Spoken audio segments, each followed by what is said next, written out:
Now, I'll say a few words about you and Stephen. So Stephen Bates, is a partner with Sergison Bates, architects based in London. And I met Stephen for the first time, I think, in the early 90s, perhaps even before. And by then, there was a small group of architects who were sharing common interest and friendship. And some of the names in this group might be familiar to you. Tony Fretton is one. Caruso St. John, or rather Adam Caruso and Peter St. John are others. Jonathan Wolfe, and there were several others, about 10 to 15.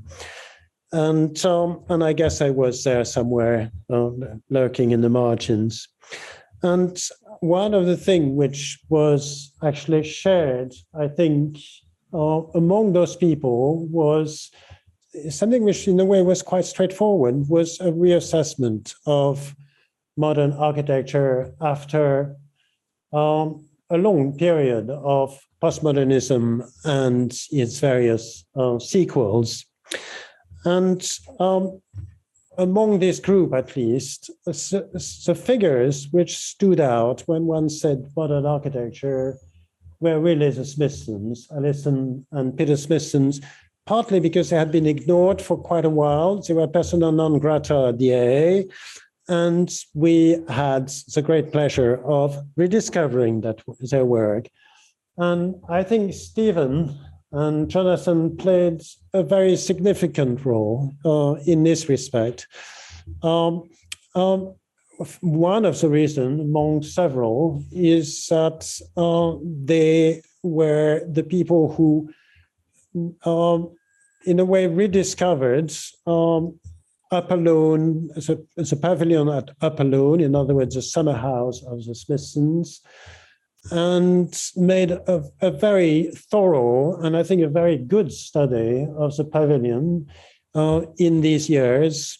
And eventually, much to their credit and with the thanks of many people, actually restored the pavilion, which is now standing in good shape. And I think you have seen it recently, judging from your Instagram page.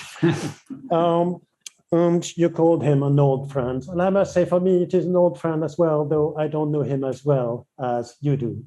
And see, one characteristic of the office is that they have traced a very clearly defined path in the 1990s, which can be gauged from a series of publications which were started in the 1990s, which are called papers. And papers, there are now, I think, 3 issues, which includes text by both Stephen and Jonathan. And I mean, to summarize, what did this group get in the 1990s, and especially, I should say, Stephen and Jonathan? There were 2 things which were, on the one hand, the art of construction, and I emphasize the word art, and also the art of inhabitation, which is in a way the counterside to the art of construction. And the art of inhabitation being, I add, an expression which was coined by the Smithsons. And for me, looking back over the years, I think what really characterized the attitude of Stephen and Jonathan in those years was something to do with rigor and authenticity. And I think they never departed from this path and this attitude. And while others of their generation did fall prey, in my view, to eclecticism in some sense. Well, now, so looking back, what really struck me about the work of their office is that they played a long game. And for me, there is a lesson. You know, if you are young and set your cards on the table, I think there is really something to be gained in playing the long game. And so there were, you could say, 25 years, because it's now 25 years since the foundation of the office, of rigor and authenticity. And now I think the work, partly because of the increase in the size of the project, is gaining, as I see it, but it's my view, a kind of new freedom. And I suspect this freedom would not have been possible without having played this very long game with a very rigorous and authentic approach in the first place. Now, they are doing projects in the UK and in the EU. Some are relatively small, like the recently completed Lavender Hill housing in Clapham. Difficult to see because I suspect it's that it has a gate at the entrance. And some rather large project, notably in Belgium, cultural projects, notably like Canal in Brussels and Cultural Center in Leuven, and relevant to students in housing and urbanism, and which is partly, but only partly, is the reason for me having invited Stephen to speak, is that Stephen is a professor at the Technical University in Munich, and he's not a professor in housing and urbanism. He is a professor in urbanism and housing, which we could actually discuss what this distinction is. But he has been that since 2009, and I suspect that there is something for us to learn. And I have seen some publication which have been made by the students, which I think are really beautiful, and the A Library has a few of them. And I have seen recently some plans done by the office, which I must say I was very, very engaged by.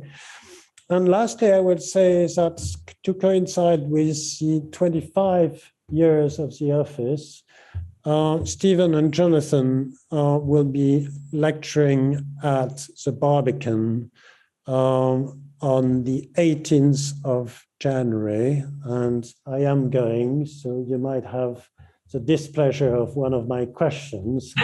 And I'm used to it.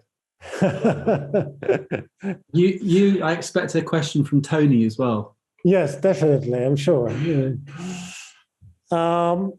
And so this is also something to be looking forward to, and it is in the big auditorium at the Barbican, which, judging from how many tickets have been sold, I think it's likely to be full. And so if you want to attend, I think you should preferably book your ticket now. But so, Stephen, thank you very much for joining us. I think for me, it is partly a private pleasure to see you here. Yeah. Well, Irene, that is so nice to be presented by you. I think it might be the first time that's ever happened in the 30 years or so, or no, 25 years, 30 years that we've known each other.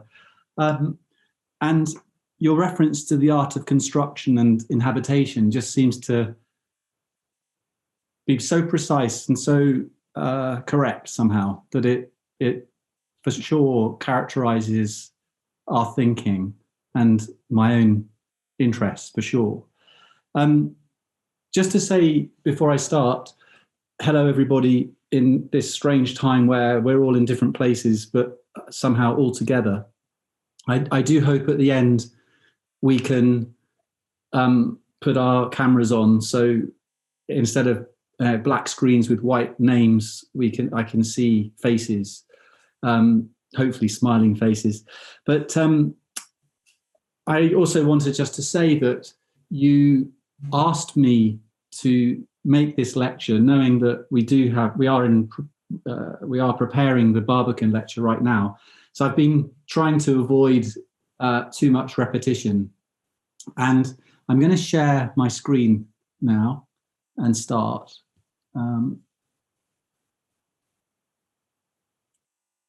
By the way, hello everybody and welcome and all that lovely stuff. A few names I recognise. Oh,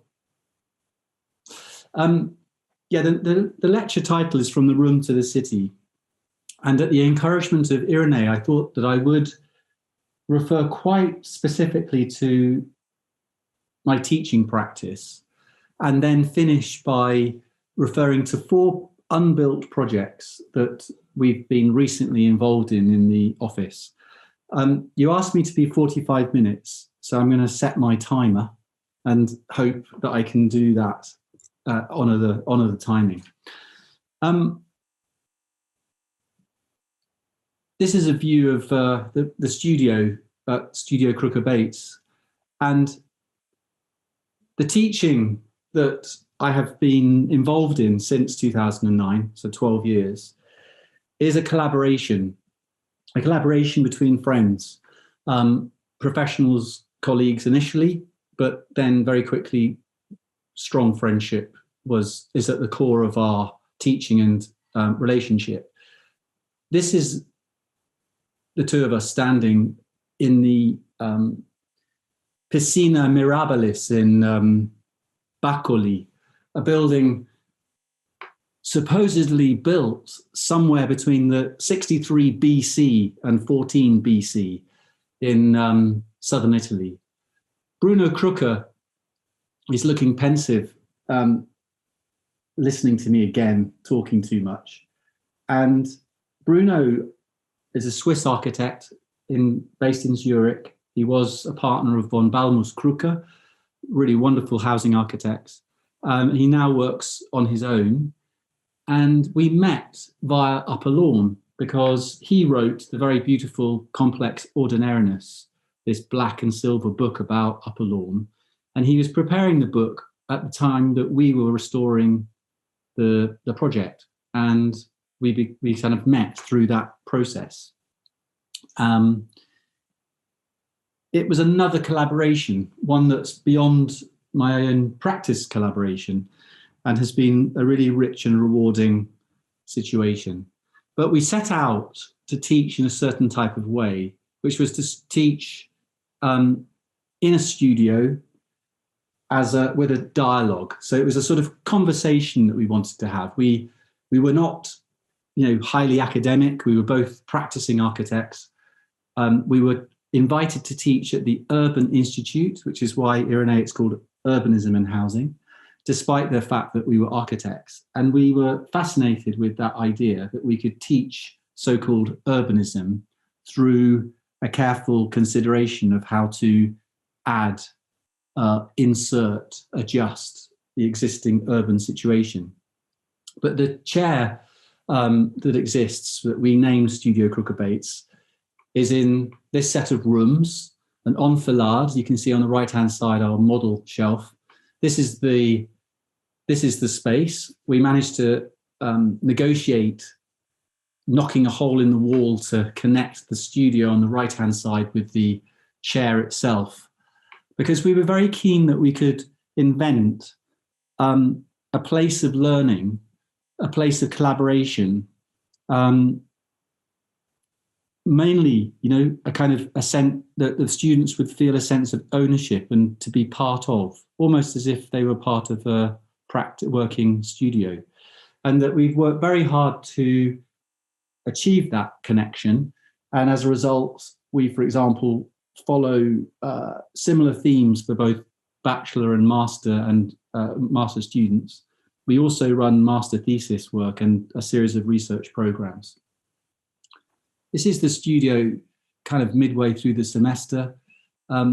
Yes, we are known to be a rather hard-working studio. People join with slight trepidation, but I think they, almost without exception, feel that it was a rewarding experience, and some of them even want to do it again. It is of course, design-based studio, project-based, with these strap-on sort of research aspects. But we attempt to make it as sort of real as possible, because we're in the end so interested in construction. And so alongside projects, there are various parallel works going on, like in this particular case, practice bricklaying. This isn't a sort of table, a sort of line of chairs with the big professor saying correct, incorrect, which, by the way, is very much part of a German tradition of teaching. They even call a pin-up, a correction. Instead, we don't have chairs. We stand up, we gather and talk about the work. And by having more than one professor, there's this immediate engagement between three people, the two professors and the student or the group, and so forth. And we invite very carefully selected architects and teachers to the final critic, who understand that that's what we're trying to do, have a conversation about themes as much as, let's say, discussing the specific work. So it's a wide-ranging kind of learning experience that we're hoping to impart. And the basis of the teaching comes from an interest and a belief that there is some sustainability in aspects of what we might call loosely the European city. Indeed, there's a fundamental interest that we have in understanding the potential in our, let's say, Western idea of the city. These pictures I'm going to show now are by Thomas Struth. He's 10 years older than ourselves. And he studied painting under Gerhard Richter before he then joined the photography course in Düsseldorf that was led at that stage by Bernd and Hille Becker. These images are so perfect and gorgeous, I think. They present the city with a certain neutrality, in which there are signs of occupation and signs of the past and the present and the nearly present in a sort of equalized way. And I find that they have a kind of density that describes so much to me the notion of what the European city can be. And it's just so important to tune in to that type of quality and atmosphere.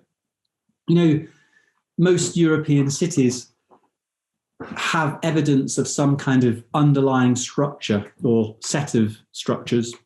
They're usually half realized. They're often destroyed and remade. There's evidence of planning. There's even more evidence of non-planning. There's a coexistence of different layers of history.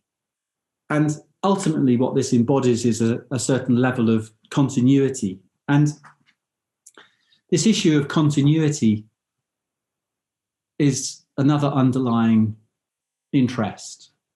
I still hold one of my most precious books is the last 9H edition on continuity. It just seems to have all my favorite architects in it.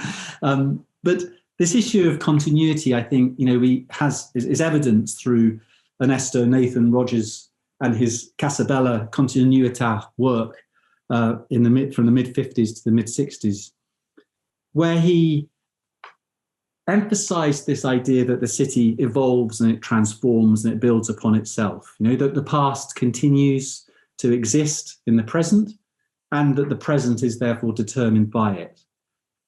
And as a teaching subject, it's a kind of bedrock idea in terms of the question that we're all asking as architects, which is, how do we find a language?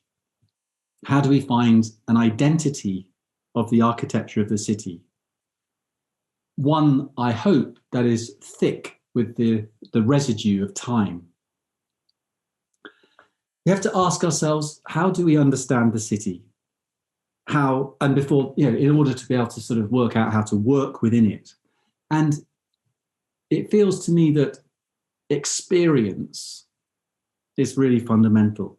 I mean, we all have a relationship to the city. You could say that that understanding is always a mix of personal autobiography and learnt, civic history. And out of that, our identity as an architect, as architects, begins to emerge. This very beautiful picture is a photograph by Tom Hunter. The lady is called Philippa.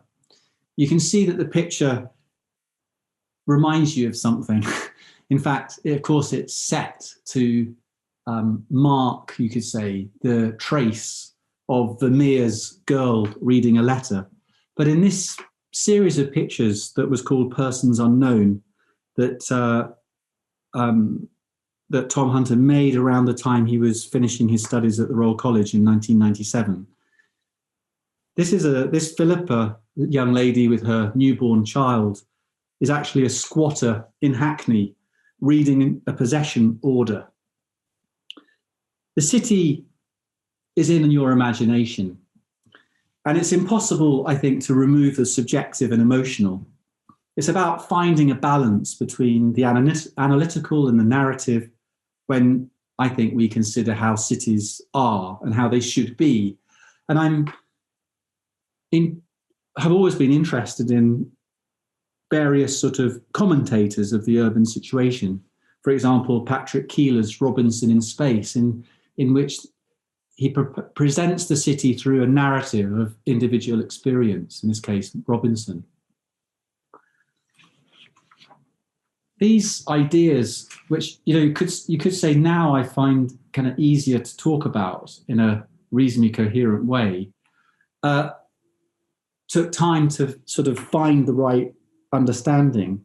And as Irene pointed out in the introduction, a period when none of us had any work in the early 90s. In fact, Tony Fretton was the only person who did actually have a job, which was the Listen Gallery, and everyone else in the group had no work. It was a very formative period for myself and for Jonathan Sergison and hopefully other people in the group. We termed it Papers on Architecture, and it was a way of kind of forcing us to put ideas down on paper, but within a kind of communal sense of mutual support and mutual critique. And I wrote a text called Way to Work. I realize now it was a kind of quiet manifesto. It was about observation, it was about instinct and atmosphere, and it was in a way also about the limits of architecture. And with the encouragement of people like Mark Pimlott and Tony Fretton, I found a sort of rusty, slightly awkward way, I guess, of an analytical structure of description to just describe what I see and what I feel. Way to Work was an ambiguous title. It was both a study of the walk that I used to make to the tube station from where I lived, on the one hand, and it was also this idea of like, is this how I might think when I make work? And the walk to work was intriguing because I had two options to walk. And I noticed that one day I would take one and one day I'd take the other. And I started to analyze what those two routes were like and why did I choose one over the other. And over a period of time, I sort of began to make a number of conclusions. It was very and deeply psychological and full of association of what I felt. And I used to think one route, for example, was shorter than the other, but when I actually measured them, they were the same. These kinds of fascinating aspects to our environment, you know. What it made clear to me was that I could understand that architecture was full of emotion. It was affected by circumstance and subjectivity, and it was full of possibilities. Another influence at the time was with art from the 60s and 70s, particularly the work of Richard Long and the work of Carl Andre and Dan Graham, and the work of the very wonderful Richard Wentworth. I feel that all those artists were exploring man's imprint upon the ground, man's imprint on the city. And they prompted a kind of greater consciousness. They tried to avoid too much symbolism. They observed the changing, organic aspect of the city being made and being unmade, being pulled apart and put together again. And often with a glorious sense of light, humour, the kind of the outcome of circumstance, that the more you begin to observe in the city, the more you see the human frailty and the human wit.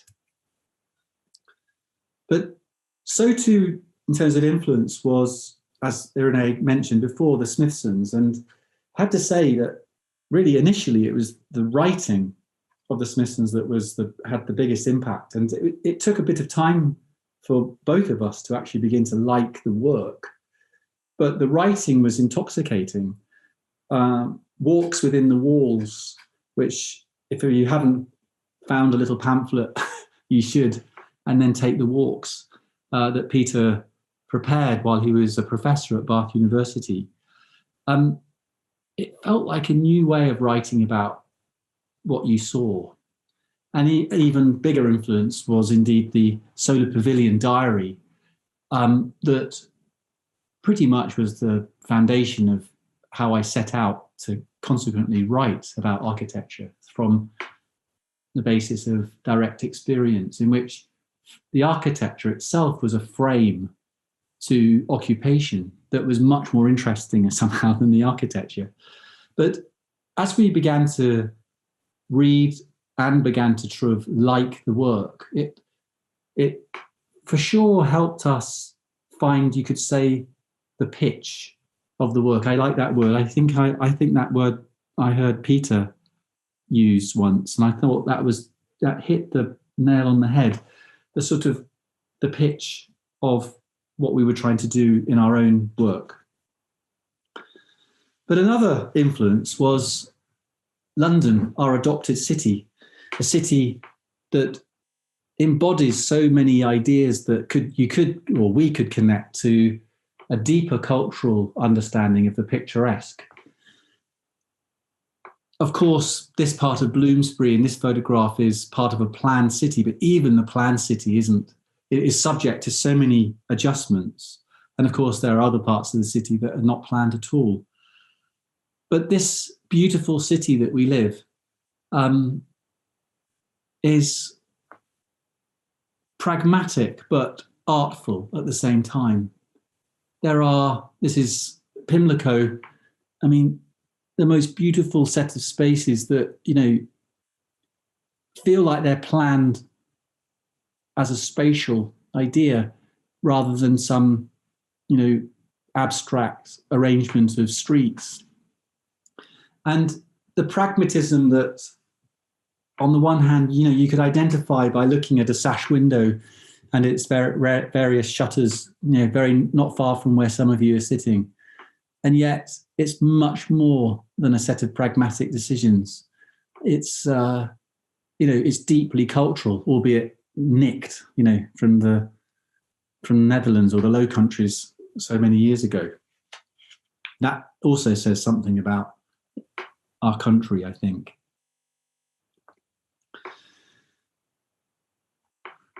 All these things are connected with this idea of observation.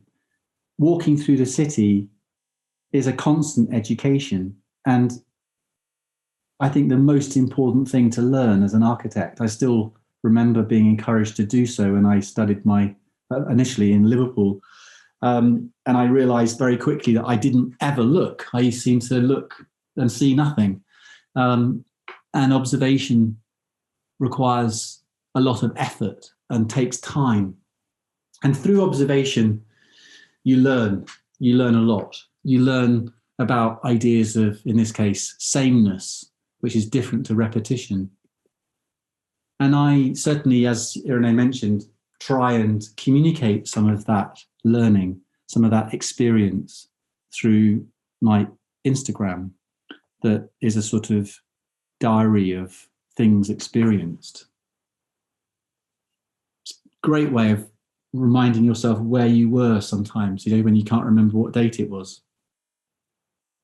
But I think it's important to think of the city at all of its scales, both from the private room to the public space.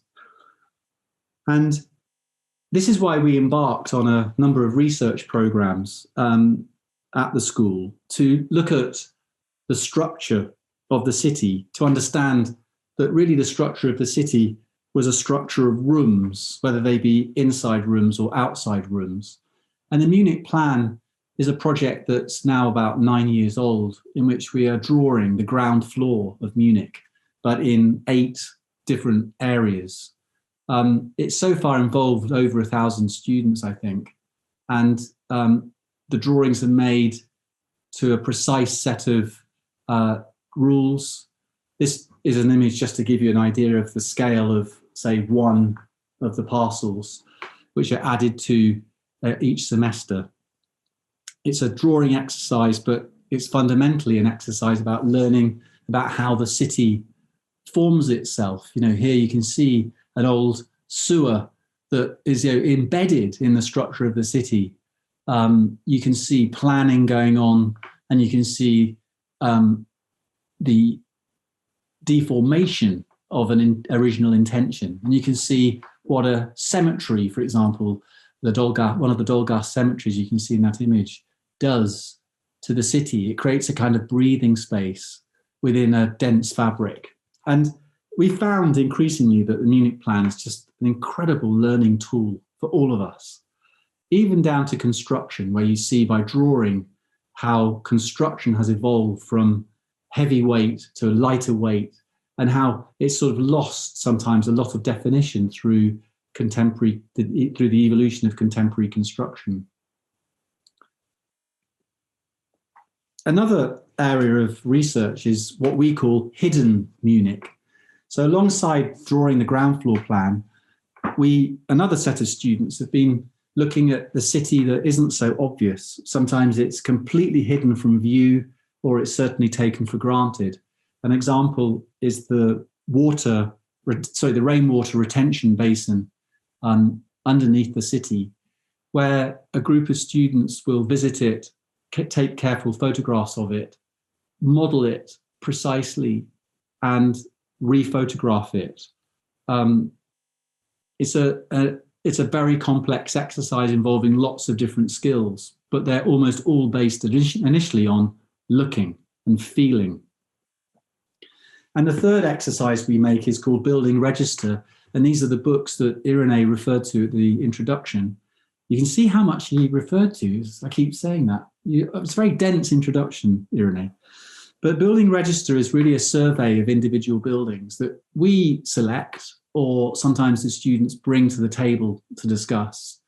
And they are intended to sometimes bring together valuable material that doesn't exist. For example, Robin Hood Gardens, we drew the complete set of drawings that didn't exist even in Harvard. And it was just half of it was about to get demolished as well, as you all know, sadly. But other projects such as the Borstai, one of the biggest housing projects in Munich, are just simply too magnificent not to draw and to begin to get to know. And you can see this point about the structure of the city and a structure of rooms. It's an incredibly beautiful plan that is by no means low-cost housing. It was built by Borstai in a philanthropic way, but there was real quality in this mass scale project, a piece of city that you experience episodically, and the tall ceilings and noble proportions of the apartments demonstrate that, there were ideas in 1908 about this idea of dignity, in the way that we might occupy the city, whatever our means. You can see that the drawings that we make range from 1 to 200 and 1 to 500 to 1 to 50 drawings that very precisely show how spaces are made with thresholds and floor finishes. Another example is Palazzo Zen in Venice, chosen because typologically it's so fascinating. This is a house built by Zen for his 3 sons. And what you observe in the plan is this beautiful, this plan of parallel spaces with these front to back salons, of which rooms are placed around, and the quality of the space from the ground floor to the piano nobile make it a really exceptional and beautiful subject.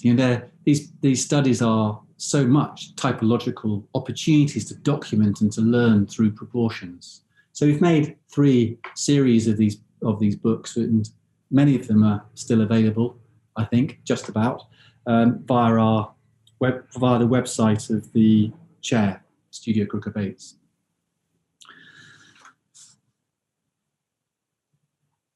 I like to think that there's a role a building or a part of a building plays to the city, to any city experience, but to think of as our responsibility as architects, to think of the idea that there are opportunities to give a gift to the city.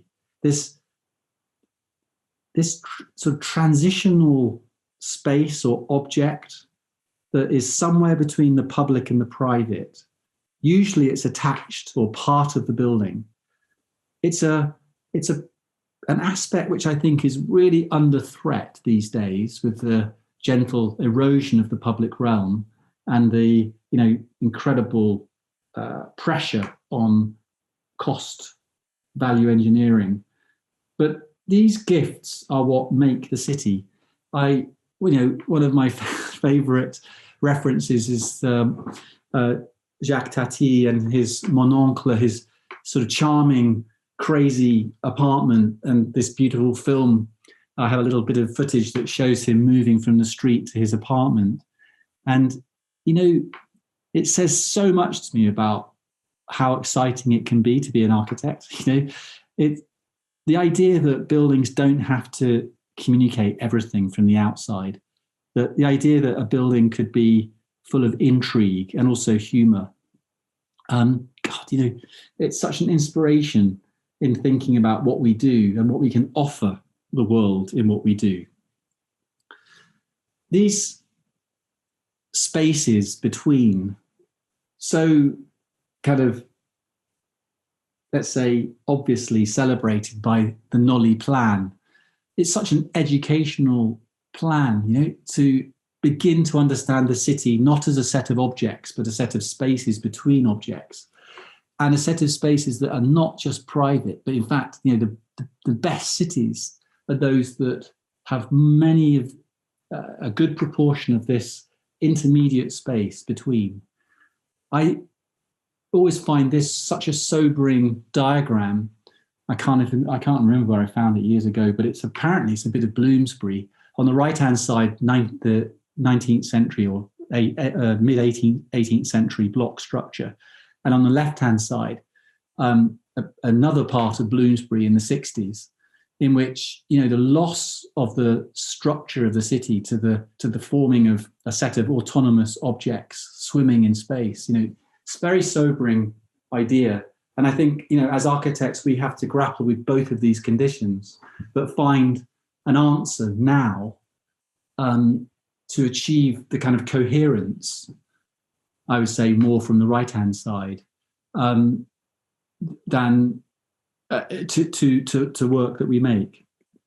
And finally, as a reference, I mean, the work of the Delft painters, I know it's a little bit obvious and so many people talk about this, but I could give a whole lecture on this painting itself. Where talk about offering gifts to the city. I mean, this set of spaces between that comfortable plumped up cushion on the chair on the right, you know, the mat that you can, when you sit at this chair, you know your feet are on a warm surface. You can see through the net curtain or be hidden from view.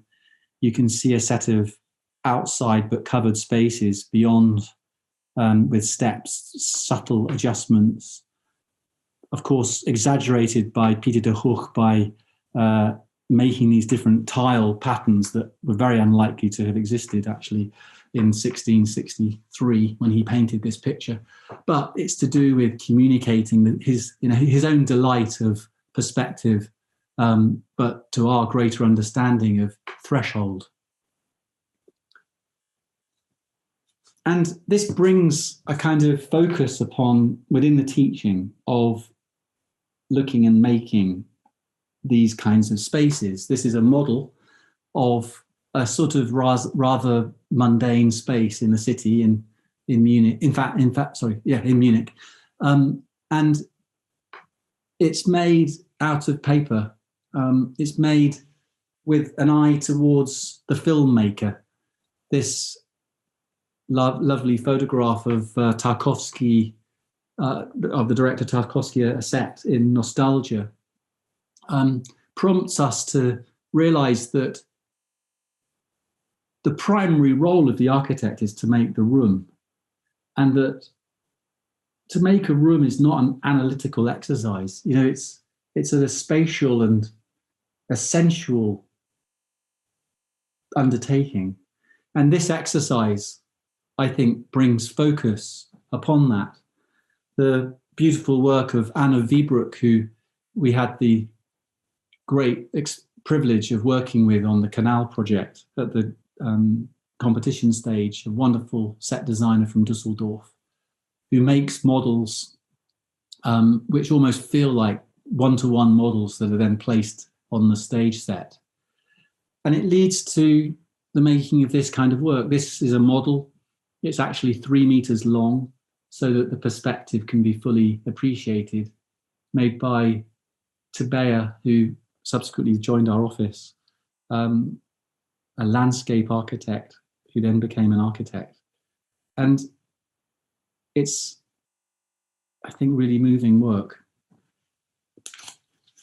I wanted to crash through a kind of our teaching methodology just to share it. Might raise some questions later. I chose a semester in which we looked in, basically what we do is we explore a theme that we articulate at the beginning of the semester, and we run the same theme with both masters and bachelors. But the master students, we set the site in a different European city each semester, and the bachelor students, we set the site in Munich. And this was called Inside the Block, Courtyard Living in Naples. And the setting was therefore Naples. And the brief is not very long, but as precise as possible. And we set the semester around 7 exercises. It's a strict production list of drawings and models made in a way that we inform and support the students through workshops. But we're ultimately looking for the work to have a certain consistency. And a typical exercise 1 might be called a found moment, which is about finding comparable atmospheric spaces to what we're going to be looking at. It's this filmmaker sort of work.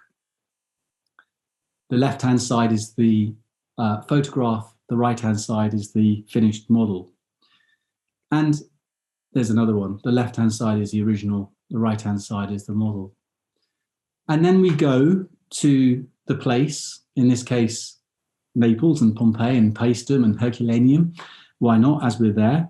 But in particular, we studied the work of the great Ferdinando Sanfilippi, who contributed such such a lot to the kind of dignity of these inside spaces of the city. You know, Naples is just the most extraordinary city that if anyone hasn't been, they have to go if you're a practicing architect or want to be an architect, because it's just it's the most glorious presentation of density and community and history. And so we make a trip which is very focused over 2 or 3 days maximum, that we see a lot. There we are in that Piscina Mirabilis. And we then select sites within the city. They're sometimes very close together, sometimes less close, but they're chosen so that while they provide an individual project for a group, they also provide a project that can be seen as a whole studio study. So they're in a way typological. And survey 2, in this case, was an exploration of voids. So inside the block, how do we look at the void? Could we make the void first into a solid object, as we did in a series of like well-known or local situations, modern and old? And then we move towards the urban strategy. This is a typical pin-up where we're beginning with cutting and with foam models, beginning to understand how to build in such a dense situation, how to carve out space. And that moves towards, so that's 1 to 200.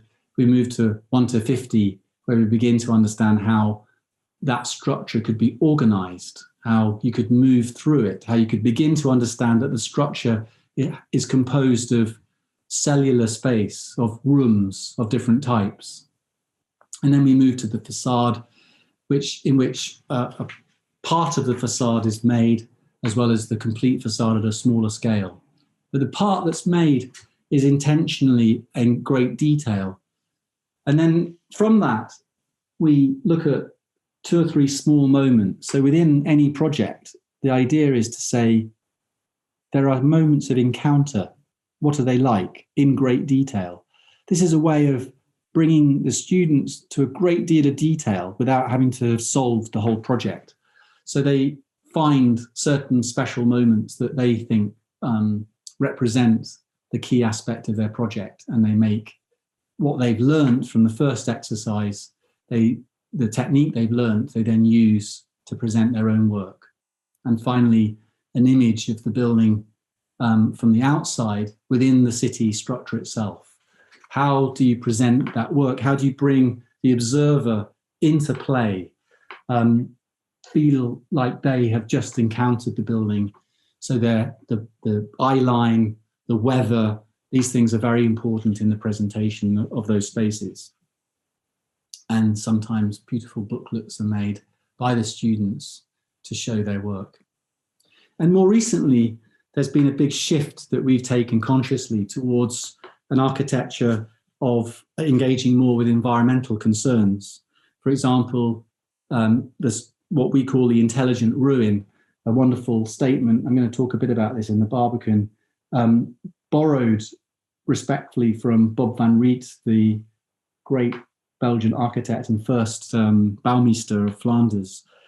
The idea that a building can be understood as a set of temporal layers, that it's possible to look at the structure of that, of any building with a new and deeper respect, to understand, for example, this is the Sainsbury's warehouse by Owen Williams, but to understand that the structure of a project, its structure is still in the control of the architect. You know, we can still determine the proportions of a building, as Peter Merkley, I think, so beautifully did at Synthes. This is the brief cover of Towards the Intelligent Ruin.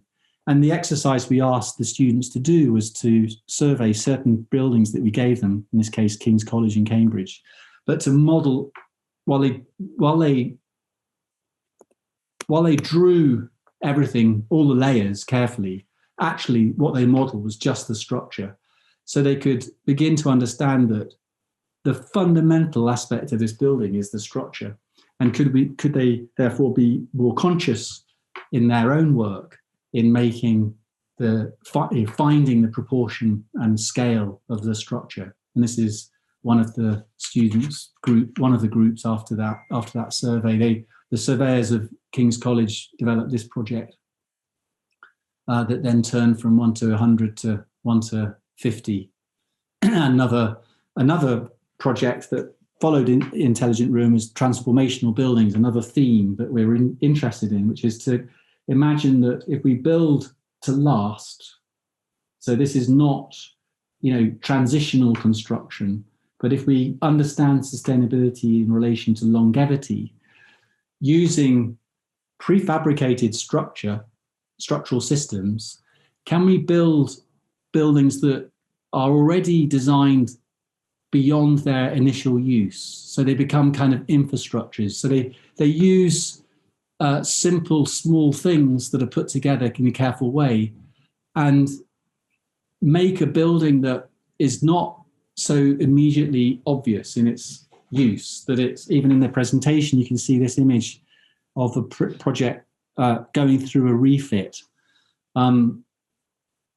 that can still feel comfortable and can be a promise of use, but is not so specific. And this is a direction that we're heading. And I wanted just to show, this is an image of one of that same group, and you can see the girl in the foreground. How many times have we seen that girl in competitions? We had a bit of a laugh about it in a pin-up.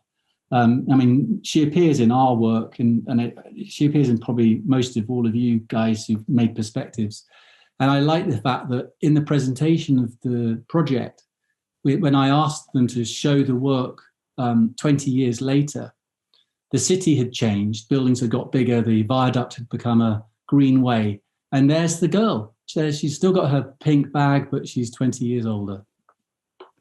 Anyway, just to conclude the teaching, what that's led to is the making of a book that we're just in the middle of production now. It's called From the Room to the City.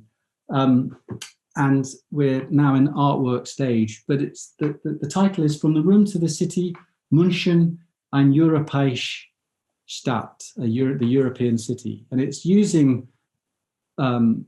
many of these research projects, presenting models, for example, as well as photographs, all in Munich, as a way of kind of describing a city with a number of texts and letters that Bruno and I write to each other to introduce the themes. So the second part of the lecture is, I've got 3 minutes to go, is four projects. I just wanted to show them. They don't often get a kind of run, because when you don't win something or it goes dead, you kind of tend not to show it. And all the work and energy and thinking has gone on, but it just lies there. So I hope you don't mind this indulgence, but I'm going to whiz through a few projects. One is a private house that we designed in Hampstead in a conservation area. I'm not sure if you can see my cursor, but it's just here. This is Fitzjohn's Avenue, by the way. This is Lyndhurst Terrace. But if you drive up here past the square courtyard building, you come to this building that we've just finished that we'll be talking about next week, Fitzjohn, which is a retirement living project. But in Lyndhurst Terrace, we encountered a situation where there was this little building from the 70s designed by Ted Levy in this gap, a gap that is historically, a place for working buildings, with a strange relationship to the house next door, which was predated the forming of this street. And the question was, how do we find an appropriate answer to making a private house at this sort of at the end of a street somehow? And rather than adopt the ideas of the 70s, in which the secondary building was so diminished, it was hardly noticeable, we felt that given the bravura and confidence of this part of the city and within this conservation area of the arts and crafts movement, that we should learn and gain courage from that wonderful period with the work of architects such as William Letherby and E.S. Pryor, both both who worked for Richard Norman Shaw, in our minds, who were so experimental, so interesting and radical at the time, and developed a project that really, it formally emerged from looking carefully, looking at these twisted bays, looking at these flattened arches and the pan tile, deep balustrading that has a really spatial quality and creates a lot of privacy at the same time as openness. And this little house, small in relation to its neighbour, but robust and confident, was what we were interested in achieving, finding rhymings between the bays, the position of the building line, the texture of the brickwork. This is the back facade with this little area light well to the basement. And we utilised an arch form. There was actually an arch called a super ellipse, designed in the 70s.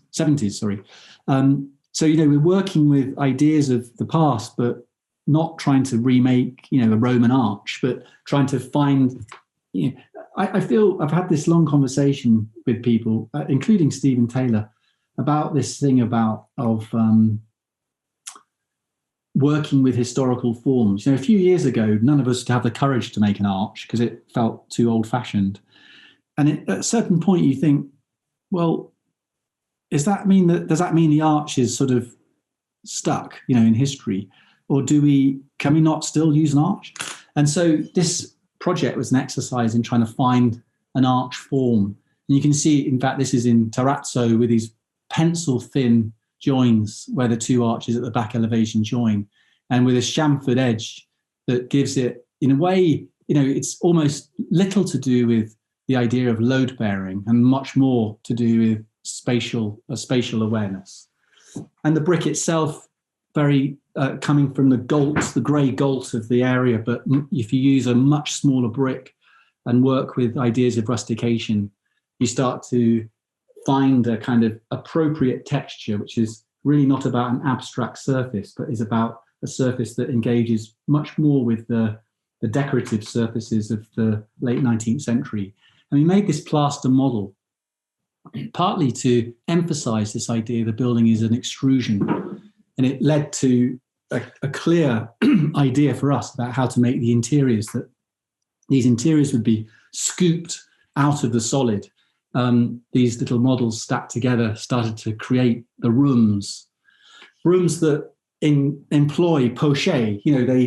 They enjoy the work of both Baroque architects as well as Casa de Mignoni in making soft, rich, multi-layered spaces. This is the entrance hall leading to the living space at the back of the building. This is the living space looking back towards that passage with the open kitchen and the double height space over the fireplace in the living room. So in plan, you enter at the bottom of the plan here, you pass by two interlocking staircases, one that spirals down and one that spirals up in a kind of intricate way, with a study on the right, daylight coming in from this gap between these forms into this living kitchen space. There's the double height void, and upstairs the bedroom at the back of the house with a bathroom and a little niche to sit in and to read. This is the double height void dressing room. So the privacy of the main owners is at this point. So they own most of the floor and a guest bedroom. And in the basement, storage space and exercise space and an extra bedroom. This is the back of that model. The second project is at Green Templeton College in Oxford. It was a competition that we didn't win. And it was it was two buildings in a garden. And this idea of a synergy between building and green space is increasingly interesting for us. And we've just finished, as Irene mentioned earlier, a project in London, in Lavender Hill, in which a garden forms the heart of the project, in which a communal living project set around, and even the garden design is intentionally kind of eclectic, so that there'll be an encouragement of the residents to add to the garden itself, even though we've designed the species together with a wonderful landscape architect to ensure that there's colour and richness throughout the year. It's a building that you have to find. It's a little secret place in the city, in the middle of a block. And in Oxford, at Green Templeton, it's quite an interesting college, very sort of broad-minded somehow. We encountered a set of very disparate spaces with buildings, some of which are grade listed, like this observatory, and we're asked to make some kind of sense of what one would do behind this wall, to introduce apartments, student living, and some communal students' workspace. And the site was given to us over these tennis courts that was originally a kitchen garden, and that developed an idea in our minds in terms of this overall strategic thinking to reform the kitchen garden and add to the ensemble of rather disparate buildings, some of which were rather fine in terms of their form making and historical value, new buildings that would resonate and learn from the formal ideas that existed already. And so the landscape garden and the other garden spaces become a kind of intricate network in which these two buildings that were one of them was quite large to accommodate the brief, are placed. And there was some connection, I guess, with our having made a garden pavilion before now at Yates Court, how somehow a pavilion in the garden is not the same as a house. It's a place in which you look back at other buildings, or you find yourself surrounded by landscapes. A very particular and special quality. And indeed, historically, even it was very important that the architectural style of any garden pavilion was not the same as the house. So we were studying carefully, formally, this ensemble of shapes, found in the end an idea of two pavilions, unlike, I think, all the other entries that had one building to accommodate both living and working. We separated them in order to react to what we felt was the scale of the space. And, inspirations like the tea pavilion in the Nymphenburg Palace in Munich were on our minds. So within this now working garden, these pavilions sit as sort of in a rather episodic way. So the garden is the sort of focus, it's the focus of production into which the pavilions are organised. And two strange references came to mind and were useful for us in determining what the facades could be of these pavilions. They didn't feel appropriate that they should be masonry. Somehow they needed to be light and delicate, like jewels. And we looked at the Bodleian Library. The tracery on the Bodleian Library was, as we all know, is very fine and beautiful. But so too was this so-called conservative wall of I forgot his name now. Of Paxton, thank you. Sorry, Joseph Paxton at Chatsworth. And out of those two references, what began to take shape was this idea of a delicate tracery, partly through ribs, but more importantly through a kind of mesh fabric-like screen that itself would encourage growth. But even if it didn't, it acted as a sort of veil, a kind of more delicate version of St. Hilda's, you could say. And then there was this idea of what the student room could be. A special shaped room, a room that offers two aspects, a room that forms a world. There could be a series of moments, even in a small room, a room that's adaptable by the resident within a framework of ideas, like the bathroom is a piece of furniture, the cupboard moves on wheels. There's more than one place to place the bed.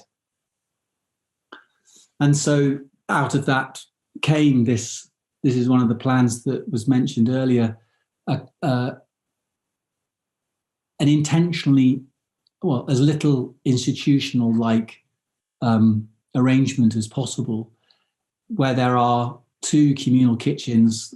On each floor there are 2 households that can be connected across by the staircase.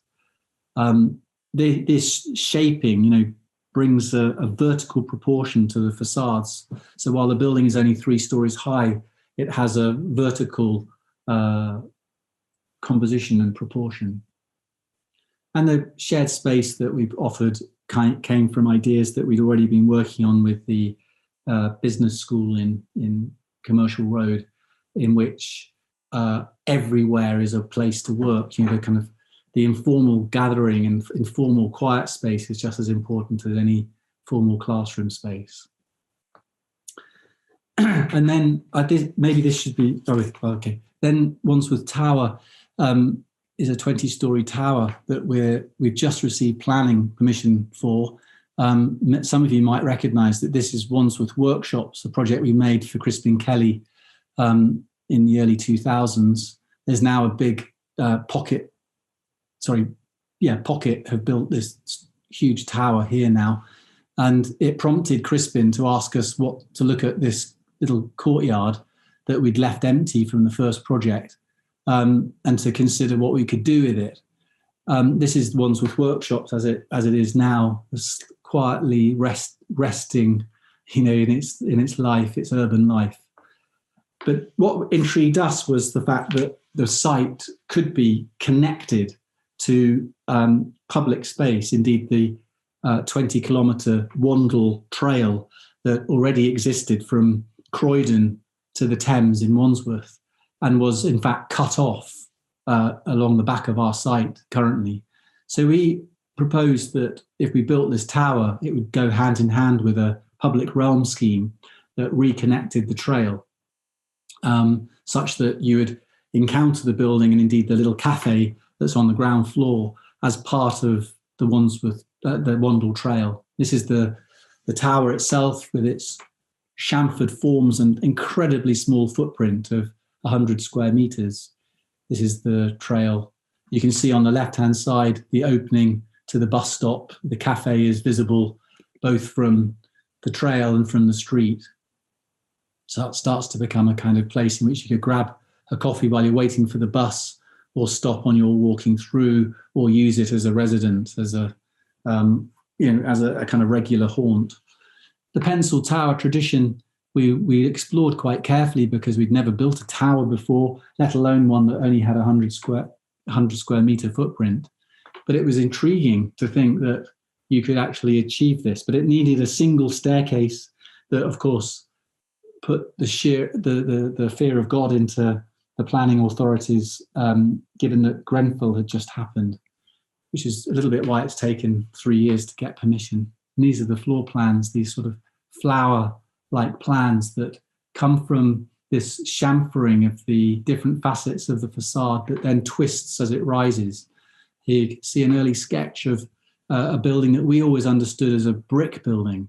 In fact, a tumbled brick, you can see on the right-hand side, together with some precast concrete, and the windows being metal. And it now, or rather, it has the potential to sit into a new context of Wandsworth, in which there's an emergence of very large towers. And I hope our contribution is to question the kind of scale of a tower form, and imagining that a tower can have considerably less impact on the skyline than the convention. And here in the middle, we had the opportunity to build a prototype at 1:20 for the Chicago Biennale of a few years ago. Finally, I've overrun, so I'm going to crash through this, but there's reason for finishing with it. But the Maritime Museum in Antwerp was a competition that we just didn't win. The buildings involved were these buildings at the bottom of the site, but the whole site is all of these docks that were working docks. You can see the building at the top is the Zaha Hadid Port Authority building before Zaha added her very special addition. But we know Antwerp quite well. We finished last year another building that I must say I'm going to be talking about in the lecture, a harbour building that faces the Dina and Dina Towers, David Chipperfield and Tony Fretton Towers, in the Cardix area of the docks. So further up across the water is this Maritime Museum, which, when you observe the history, it started with this pump house from 1895 and has slowly evolved over a period of time. Made us feel that, the theme for us, by the way, we made it in collaboration with our old and dear friends Noah from Brussels, who we are involved in a number of projects, in fact. But we called this, the theme that we presented at the competition was, this is not only a museum, because what seemed intriguing was the opportunity to include production. There was still maintenance going on in the space, in the set of buildings. So ships were being repaired, boats were being repaired and dismantled. And we were really inspired by places like Chatham in Portsmouth, where there is this interaction between the visitor and the user, the workman and the spectator, you could say. And we were intrigued by the way that could create a new atmosphere. And that required us also to have a view about heritage, which was that everything was heritage, not just the fancy old building that the client thought, the pump house, that was sort of precious. But we said all the buildings are precious, even the 60s buildings, and evolved a plan that required, or not exclusively refurbishment, because there were some new buildings here and here, but was primarily about repurposing what was there. And when we added anything, we added it with a strong conscious intention of working with shipbuilding methods. So new construction involved steel plate cladding. So the very simple structures were clad in and built indeed potentially by shipbuilders themselves.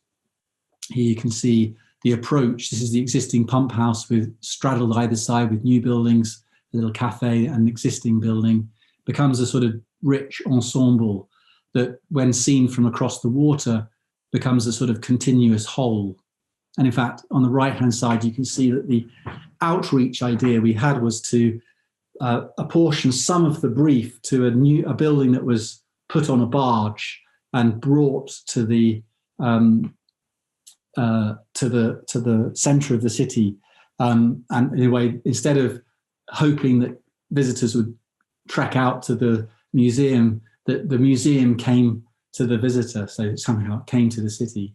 And you can tell where that came from, thanks to Aldo Rossi. So these drawings we made about red and black were, the red is the new installation within the existing fabric. You can see it explicitly in these little cartoon drawings that we decided to make for this competition, where the new elements are defined in their delicacy. The walkways that of which this Koge, this very special old boat, was at the sort of heart of the museum itself. And in the second building, a working building, you enter by this working street, and you can see on the left-hand side, you pass by the operation, the day-to-day operation, and share a coffee in the canteen that's open to all. And here, the overall site with its additions.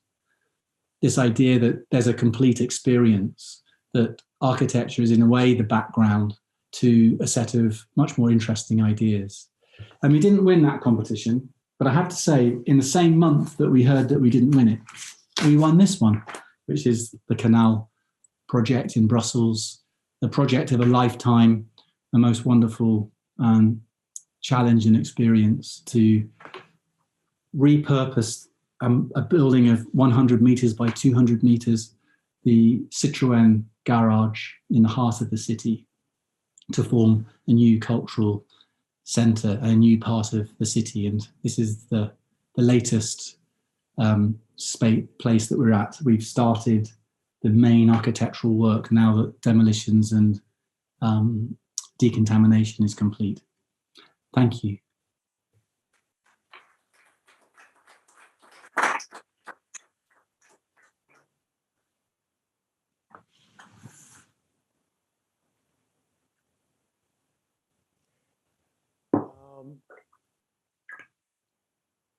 Thank you, Stephen. I can't hear you. You can't hear me. Ah, you will hear me very soon. I must say, I do find this latest works by the office, I mean, some of them I appreciate, have been started already quite some time ago. Really wonderful, and a kind of flowering of the practice, which I must say is gives me great joy. I'd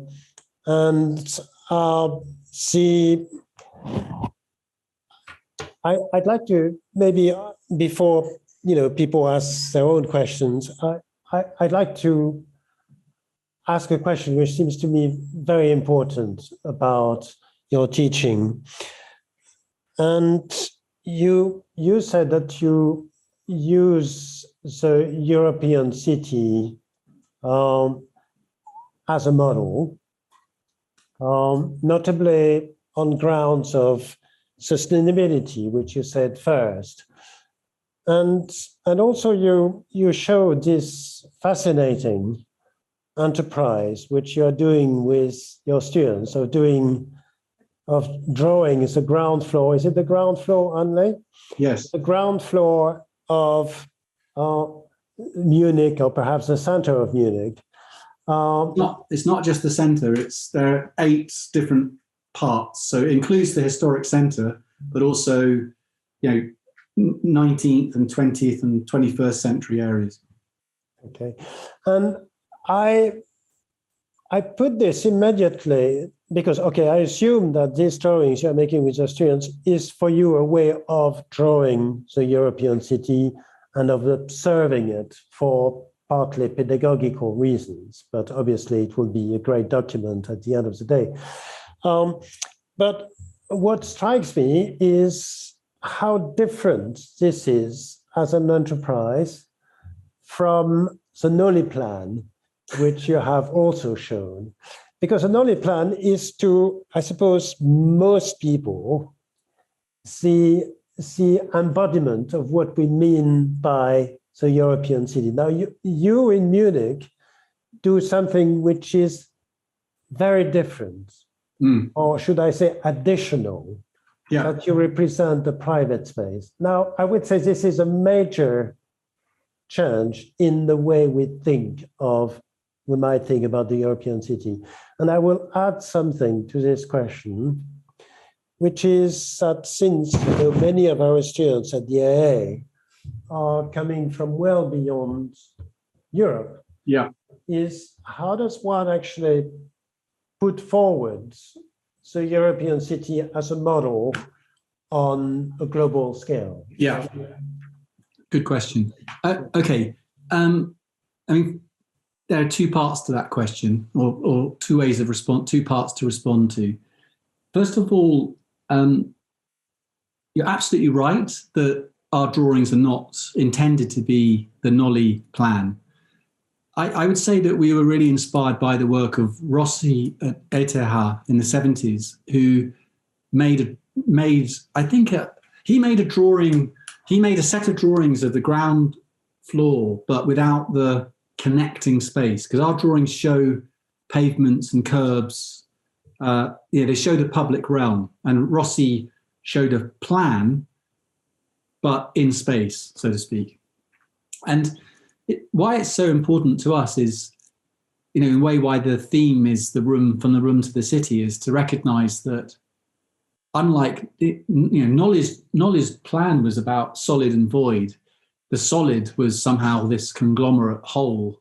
And we wanted to, in our work, show that actually that whole is a whole set of inner structured spaces, effectively rooms. The point being that a city is made of rooms, and that in drawing the plan, you have to draw the walls. And in drawing the walls, you begin to recognize the evolution of construction from the very early period of the 16th century through to the 21st century. I mean, you can imagine the Stadthaus and Fünfhof drawn next to each other are quite extraordinarily different. The Fünfhof being the shopping project of Herzog de Meuron. This reveals a lot about the structuring of these spaces. So it's less, you could say, abstract than Nolli, and it acknowledges that private space and public space are often very delicately placed between each other, and often in an ambiguous way. The other point you make about the European city is so fundamental, and one that I carry with me, every semester really, because just like the AA, and because we teach in English in Munich, the Studio Krucker Bates is a completely international group of students, and we have about 120 students each semester, by the way. They come from all over the world. Maybe half are from Europe and the other half are not. And the way that I broach this is to encourage those who come from a non-European situation to react, and contribute to the debate about, let's say, the limits of this European structure. I mean, it's a big ask, of course, because a young architectural student often doesn't have that kind of confidence to express themselves so clearly. But through ideas of density, for example, a good conversation can happen. To me, it's just the term European city it's like a tricky one, a bit like sustainability. You need to sort of define it every time you use the word. And the conversation that we have in the office, and just recently with Roger Diener in the book that we just recently made on and around architecture, are talking about like a resistance to the nostalgia that it's so easy to find, that of course we can feel it ourselves, in ourselves, the nostalgia for the European city, but a recognition that, through our own direct experience of practice, projects are getting bigger, sites are getting bigger, that we're beginning to build more and more along the edges of the city. In other words, our experience of the European city is changing. And I think some of these themes are more and more relevant to city structures outside the European condition. So I think there is a potential for a kind of a cross-fertilization of thinking, which I'm hoping that will bear fruit because it feels relevant. Thank you. Questions, including questions remotely, if they come. But yes, Justin, you can come here, or I can bring.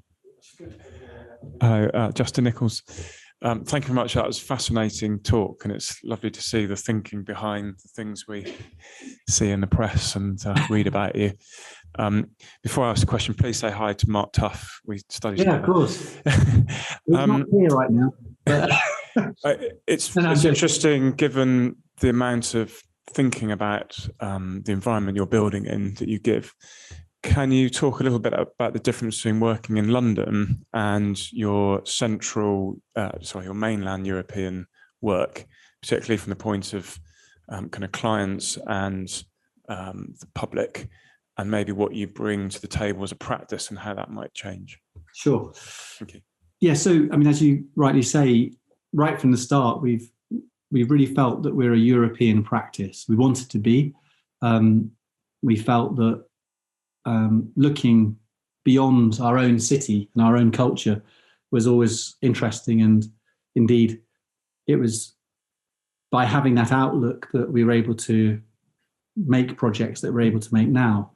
I think that when we set up in practice, while our good friends were somehow winning competitions to build museums in beautiful historic cities, and we were working in housing estates, in the east of the city, we always felt that architecture had a social dimension and that we wanted to contribute to housing, in which in those days was a bit of a dream. It was unlikely because housing under Margaret Thatcher pretty much didn't exist, and anyone who was doing it wasn't really being very critical.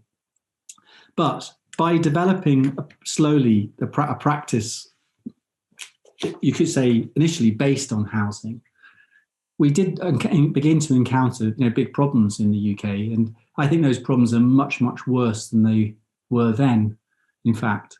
A simple example is, if we make a bid for a public sector housing project in London, at best, we can hope for making a planning application with a few details, construction details added. And then, it'll go design build. We may be novated, but even as we are, the relationship we have to the process is secondary. And we might be lucky to see something that vaguely resembles what we intended. But if we do a competition in Belgium for a housing project and we win it, we see it right through to the day that we hand the keys over to the client. And therefore, you can imagine that, we've never wanted to build that much, but we've wanted to build what we do build really, really carefully. And so it's much more attractive to us to find the right circumstances to build really carefully and really well. And that has led very much to how we've pursued work. But we're English, we have strong connection to our city, we want to work in the UK, and we do when we get the chance. But it's a different procurement world. It always has been, and it continues to be so challenging. I really admire friends, Crane Lavington, Stephen Taylor, Simon Henley, those who you could say focus upon housing in the city of London, in London, because I know how bloody hard it is to actually realise good quality work. And so there are differences in working in Europe, but I would say that also we've developed a way of collaborating, which has taken a long time to develop. Now I would say we're very good collaborators.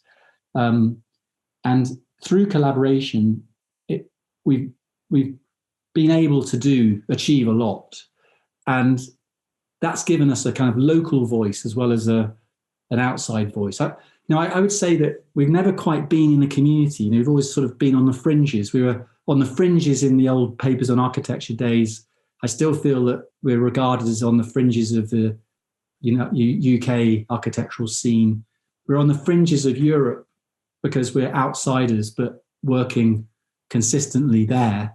So we have this sort of quite special relationship, which is not easy, but on the other hand, it's quite an interesting place to be, the margin, to be on the margins.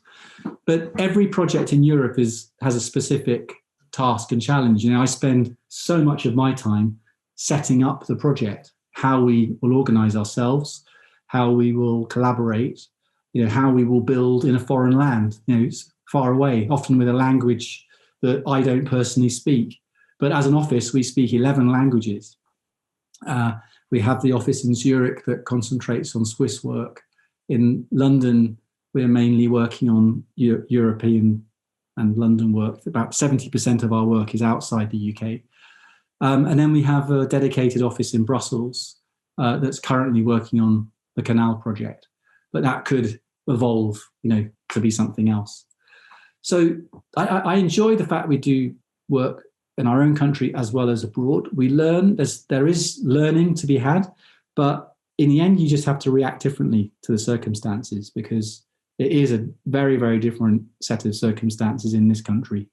And we've had to, over 20 years, learn the techniques, learn the procurement methods, learn the tricks of the trade, all the things that if you're in London, you have to learn. We've had to learn them in Hamburg or in Antwerp or whatever. And that's what we do. Who questions?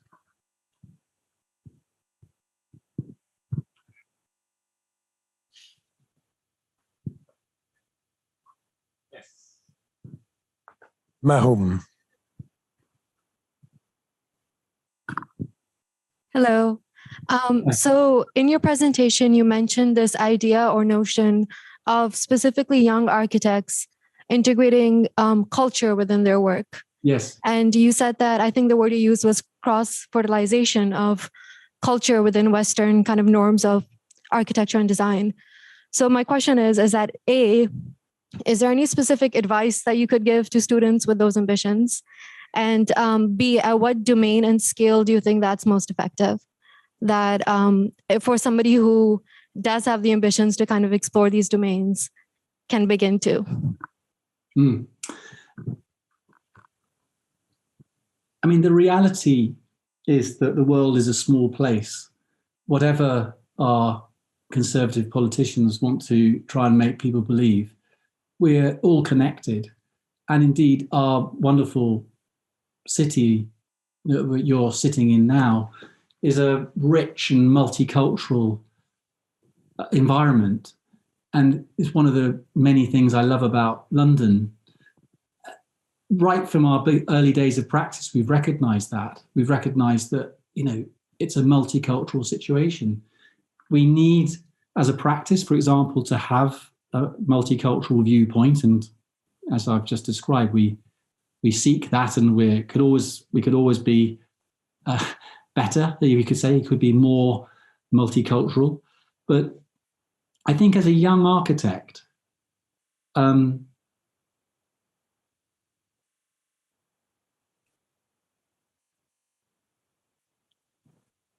it's so rare that you trust in your experience, when you're young. I remember when I went to architecture school, I thought I knew nothing, and I was going to school to learn how to be an architect. And to some extent that's true, but it's fundamentally misses something that I think teachers should promote more, and you as a student should be encouraged to think more of, which is that you already have a lot of experience. It's just that you don't trust it, and you might find it difficult to explain.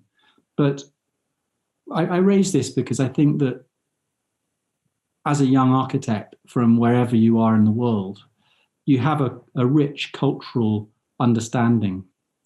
And the interface between your own cultural conventions and those that appear in where you work, whether it be London or Paris or Cairo, is a rich place. It's a rich place to be. And so I think the encouragement to understand the kind of cultural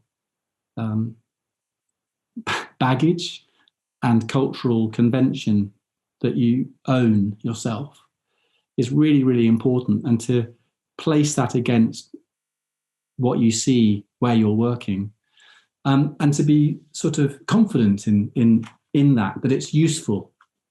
I'm not sure if that answers the question. What did you say at the end? Sorry, could you say the last bit again? In any case, there is another question coming from Anna Shapiro, no less. Thank you, Rena. First of all, thank you so much for your lecture. It kind of proves that despite everything, there is love and beauty in the world, and worthy of pursuing this profession, even days when it's difficult and frustrating, as I'm sure it is for you guys as well. I wanted to ask about the phenomenological kind of aspect of how you think and work, because we rarely value phenomenology in urbanism because of the way in which we kind of trying to acknowledge different needs and negotiate differences in needs, and also project into the sort of unknown speculative future where it's extremely difficult to imagine that individual who enjoys the room you are describing. So how do you think strategy from that sort of phenomenological perspective, how do you scale up?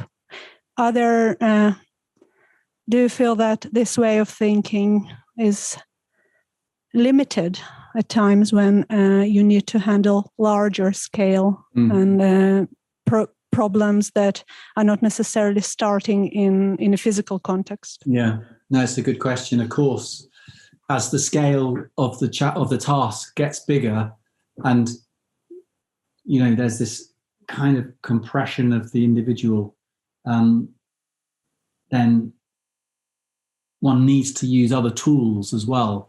But for example, in the teaching, this exercise we call small moments is a very important aspect of addressing this, that even though you may be thinking quite strategically about a site or a situation, can you place yourself right there, in a place and respond to it?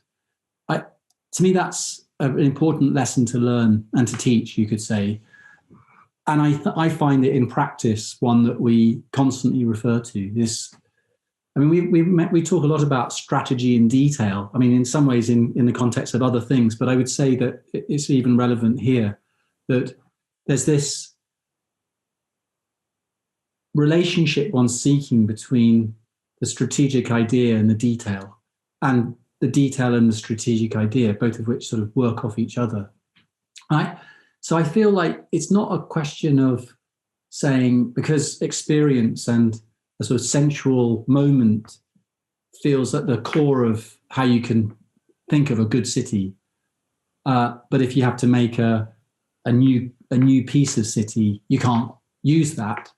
I think it's just a question of adapting. An example is, I didn't show this, but I think it's going to come up in the lecture, but we're making a big piece of city on the west of Munich, together with Hilden Carr and Bruno Krucker's office and Vulcan landscape architects, where we're building out of nowhere, out of nothing, a piece of city. And our inspiration was Theodor Fischer's very important Munich Plan from the early 20th century, late 19th century, in which city structures, a block structure was developed, not as a repeated grid as such, but as a spatial device, highly influenced by picturesque ideas. And even at the big scale, we can think incidentally, we can think spatially. And I believe we've achieved, and it's close to finishing finally the signing off of the master plan, but it's led by an instinct to make those moments, those episodic moments in a city, amidst a sense of sameness and repetition that also a good city has to have. So I'm not sure if I answered your question so perfectly, but I would say that it's still worth having the belief in a phenomenon. I can't even think otherwise. I think phenomenologically, instinctively, and then one has to adapt to suit a situation, and of course work sometimes with more abstract tools. But we're really, really resistant. I tell you, it's very prevalent in cities like technical universities like Munich, that the students are taught urbanism as some kind of abstract, almost geometrical exercise. So sometimes we exaggerate the phenomenological aspects just to make our point, to sort of stand in resistance to all the other teaching that they're getting. Stephen, I'm going to ask Tom, are there questions coming remotely or not?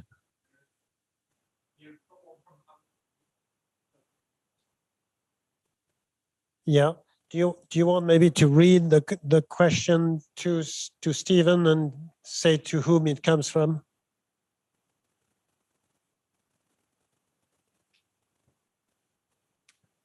Okay. So we've got a message in the chat, Stephen. It's from Alan Crawford, and he says, what do you think is the single most important issue that young student architects will need to address this decade? I mean, it's so obvious the answer to that question. And I think that is finding a relationship with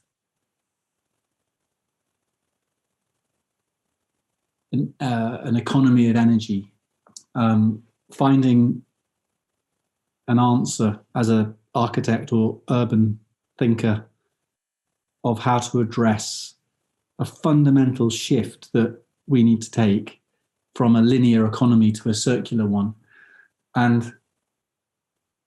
But to do so with cultural and social concerns at its heart.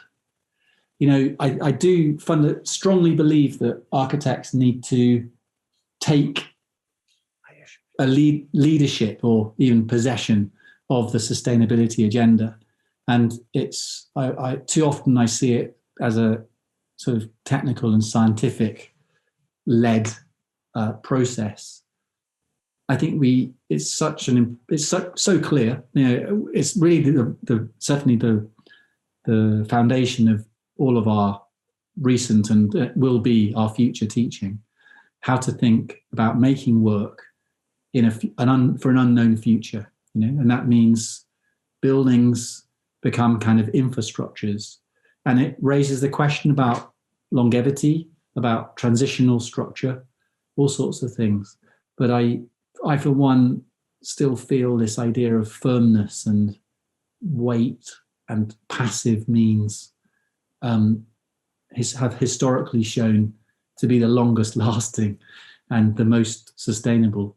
So yeah, so putting it crudely, sustainability is the answer, John. Stephen, you appear to be, judging from the timber boarding and your scarf, you appear to be in a place which is very nearby. Is that right? I'm in my home in London. Yeah.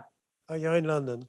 Because I was going to suggest if you were close, you could drop by for a beer. Oh, I see. But maybe that might be a bit difficult. I'm by the River Thames by Fulham Football Ground.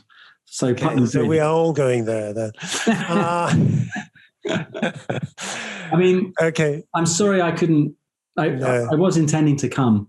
Yeah. It's just that my diary then got really, really full, and Lauren then offered the Zoom. It was his fault. He shouldn't have asked me. Yeah.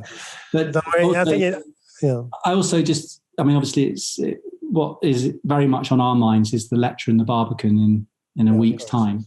Yeah, of course. Because it's a big event for us. I mean, I can't remember when the three of us last spoke together. So it's going to be quite an event. Yeah, and it will be very crowded. Well, I'm happy to hear you're coming. Yes, I am coming. I'm looking forward to it. Yeah, not only by myself, actually. Okay. I think thank you very much. I must say, I very much appreciate that you had the courtesy to respond to my terrible questions and respond to the briefs. I'm very grateful for that. Pleasure. And in addition to this, it's very nice to see you. Yeah. Well, thank you. And I'm again sorry I can't look at all of you in at your face. I just see the backs of your heads. Yeah. As long as it's not the top of the head. Okay, thank you so much. Yeah, and we'll see you on the 18th. Thanks. Wonderful and great Bye-bye. lecture. Thank you. Bye.